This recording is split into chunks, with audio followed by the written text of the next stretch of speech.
Yo, what is going on, guys? It's your boy Russ back again with some more Madden 19 Ultimate Team. This is episode number 71. In the previous episode, we did end up losing, unfortunately, man. We ended up winning the first game of the episode, but it was a very quick rage quit. We went into the second one. We lost 3-0, man. Yeah, 3-0. A very tough defensive battle. Went almost all the way to the end until I rage quit.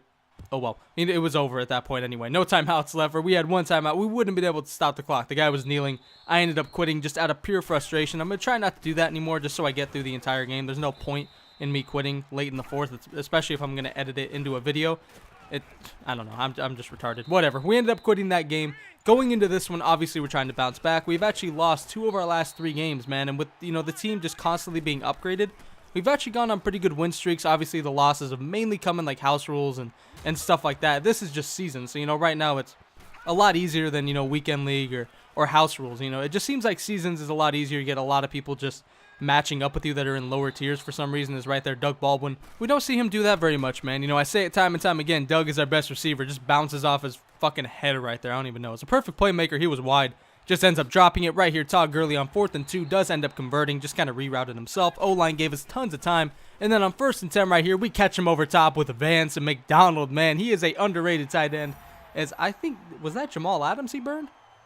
That'd be pretty crazy, man. That would be nuts if fucking VANCE MCDONALD burned Jamal Adams. Maybe he just got the release. I don't know. But Vance was wide open, man. If you guys need a tight end that can just get open and doesn't drop open passes, VANCE MCDONALD is your guy. I can't speak right now, but you know what I'm trying to say. VANCE MCDONALD is pretty damn good.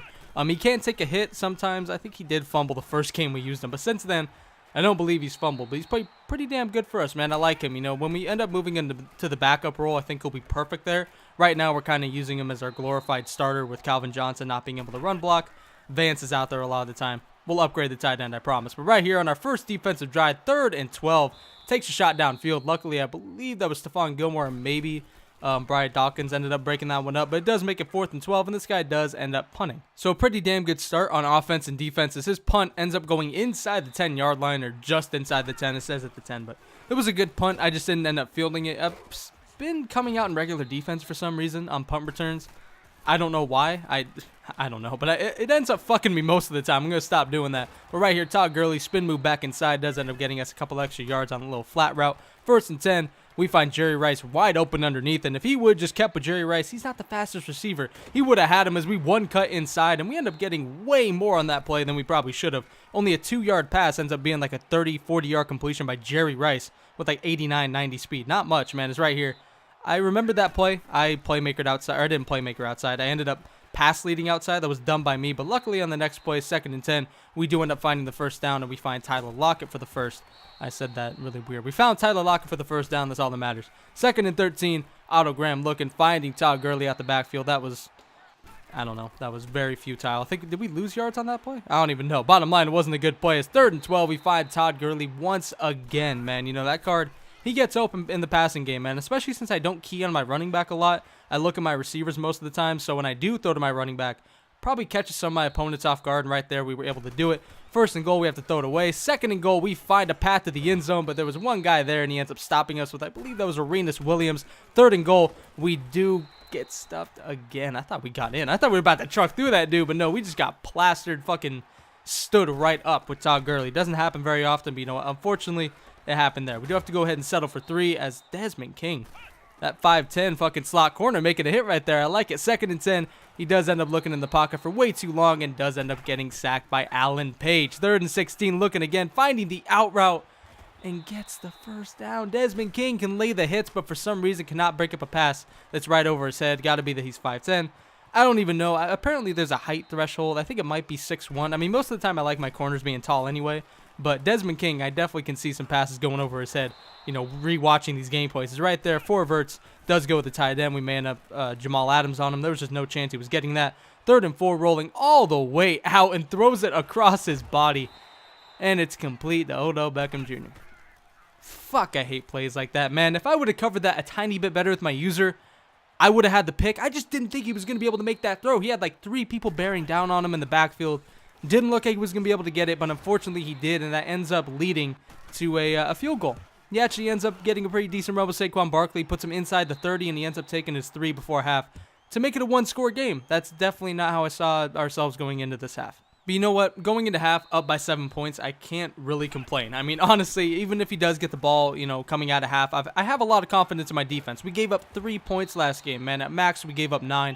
It's our offense that I was worried about, and right now, we've got a 7-point lead. So you know what? I'm not too worried about it right now. But this dude does start moving the ball a little bit, gets himself past midfield with his run with Saquon Barkley.